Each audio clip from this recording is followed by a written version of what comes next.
Try this again. Evening, y'all. Chief Prepper here. I want to talk to you about a few things. Magic Prepper and many other channels are sounding the alarm. You can listen to Adapt 2030. I listen to him every once in a while, but he's hard for me to listen to. He's harder than Bear, over Bear, whatever, Independent, whatever that guy's name. Refuge Medical. But nuclear war is getting closer. Food is going to become a problem. All right. And if you listen to John at Prepper Nation, he mentioned something the other day about France. France has fallen. It's been taken over by Muslims. Uh, and people will say it never happened in America. It's already happened in Dearborn, Michigan. So you need to keep those things in mind. All right. So now what I'm getting ready to talk about is a timeline. We already know things are going to get ugly between now and the election. I was just listening to Travis at Prepared Homestead. He's talking about all the NATO countries meeting with the White House and the U.S. government. And he's speculating that they're planning a false flag, a way to make NATO take on Russia or get Russia to fight them, whatever. And so they're speculated about that particular party trying to maintain power. So if you just look at that, you have roughly 6 months to do whatever you're going to do. 18, if Trump gets into office, which I'm still very speculative of, I just don't see it happening. And then 18 is if they don't assassinate him fairly quickly. So, with all that in mind, you say, do what you're going to do. Well, what I'm talking about is buying land, developing it, and creating a place for you to go to get the fuck away from people, because people are going to be a problem. All right. The place you go, you got to choose your own medicine. I looked at 2 properties. They're both very suitable. One has got too many neighbors from my likings. The other one has got not a lot of land. Of the 17 acres, not much of it is usable. And then, but it has stock pond.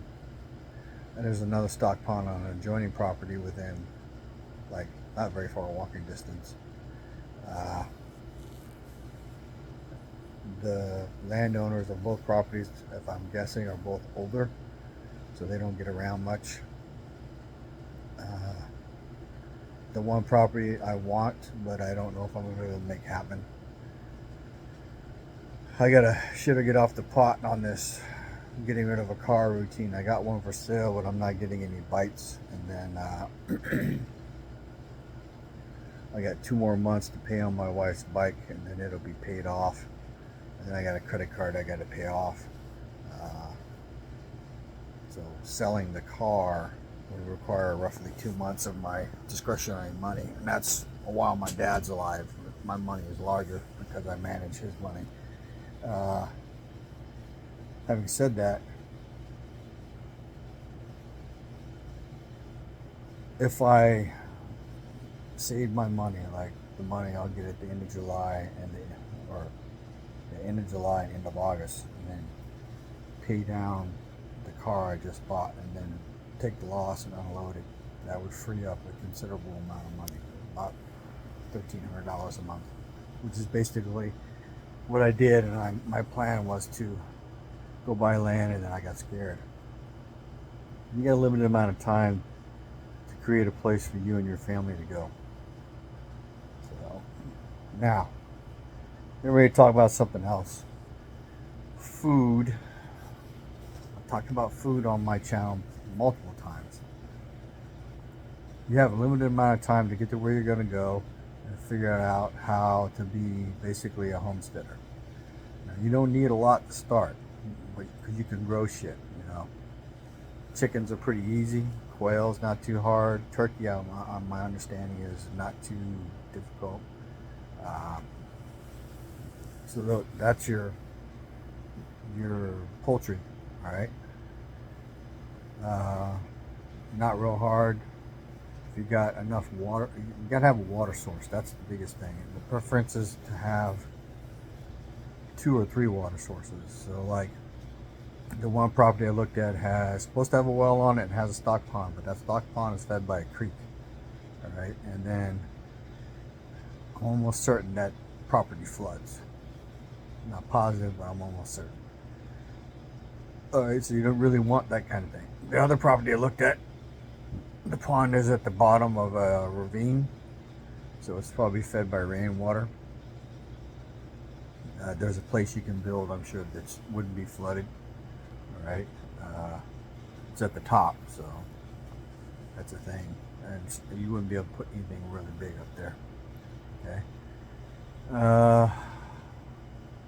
Ideally, the property that's supposed to have a well and the stock pond fed by a creek would be great, and then you want to do some kind of rain catchment. And then you got to build your infrastructure. You got to build a chicken coop. Because like I've said over the years, everything fucking loves chicken. All right. Now, the property I'm on now, in my house here, I have large trees, so I'm living dangerously because I'm letting my chickens free roam. So eventually, a chicken hawk or a fucking owl is going to figure out they're around, and I'm probably going to lose a chicken. So I'm getting ready to start locking them up again, but I want to try to wait till after the heat of the summer, which will be mid-September, early October, to start locking them up again.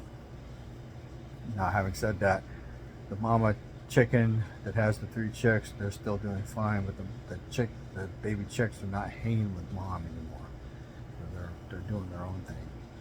So, and then I've got a hen sitting on eggs, so if I'm lucky, however many chicks she has will also survive, and then I will basically replenish my chickens that I lost over the last year. So, but having said all that, if you're not thinking about moving off grid, or maybe not off grid, but just more homesteading than not, then you need to start thinking that way. All right, all these regulations that are coming out for if you sell to a commercial market. If you're not selling to the commercial market, then they may not have a leg to stand on. So the last piece of advice I will give you is try to build assets that you own. Because if you own it, you can sell it. If you don't own it, you can still sell it, but it's harder. All right? And that's from cars to houses to land. You pick what it is. I would tell you, many other channels advocate this. Stock up on your silver and gold if you can. I'm a big fan of constitutional silver. In my opinion, it's the only way to go. Get the dimes, get the quarters, get the half dollars, get the dollars. Stack as much as you can. Put yourself on a budget every month. Buy something. So, and here in Texas, gun shows are a good place to find silver. Just is. Most of them are coin dealers, but it is what it is. Stack ammo, stack weapons, get a bow, learn how to shoot it, get it zeroed. If it's like mine, it's a combat bow, and I haven't gotten mine zeroed. Buy arrows, buy multiple heads. What else? Learn how to fish, learn how to build shit, learn how to hunt, learn how to process animals. So that was supposed to be the last. The last thing I'm going to talk about is the evolution of people. We started out as small groups. Caveman, learned how to make fire. And from that point forward, everything has revolved around food. Food and the campfire. All right? Think about that. To this day, everything revolves around food. But people don't like to eat with other people anymore. They like to eat alone.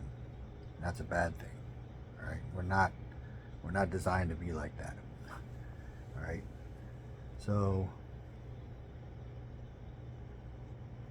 you need to learn how to make fire too. But food is a number one uniter. Back in the mid 80s when I was in high school, I had a friend of mine who was mom was in church and stuff, and he was in church. They had me start going, and man, those people they like church. So there's nothing wrong with that, but it's just not my thing. And there were other things that happened that caused that, but yeah, they like to go to church, and then, well, are you gonna come have supper with us, or you gonna come eat with us? Come break bread? So, food is a unifying thing, and guess what?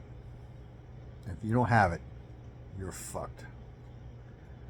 So just realize that. You know, if you watch the show Survivor over the years, back in the day, they used to, you know, eat things. They don't really do it as much anymore. I don't know if it's because people got sick or had problems, but you know, there were a lot of women who were very squeamish, but they get over that shit when their belly starts grumbling. All right, so I said before, you get hungry enough, you'll eat your best fucking friend. I ain't talking about Scruffy. So you need to remember, hunger is a thing, which is why the rich motherfuckers, the 1%ers, want to control the food. If they control the food, they control everything. Okay? Everything. So, get your food under control. Learn how to cook. Get one of the old Betty Crocker cookbooks where you actually make shit. Alright? And learn how. Not just learn how on a stove, learn how on a damn wood burning stove, or, you know, as if there's an EMP, if there is nuclear war, if there is all these problems. If the power goes out in Texas this summer, like we're about 6 weeks away. Not even 6, because we're already July 9th or 8th or 10th soon. 10th tomorrow, so we're 31 days. They said 16% of blackouts in Texas in August because of the power demand. People ain't paying attention. That's going to be a fucking problem. People in Houston already know they got hit and they're out without power, and they're going to have power for a while. I said before, Rockport was without power for a year after Harvey. Nobody covered that shit. So, get your food under control. Start looking right now and buy as soon as possible and start developing it. Put all your focus on that. All right. Information is knowledge and power. Live a little, purple lot, share the love. Keep proper.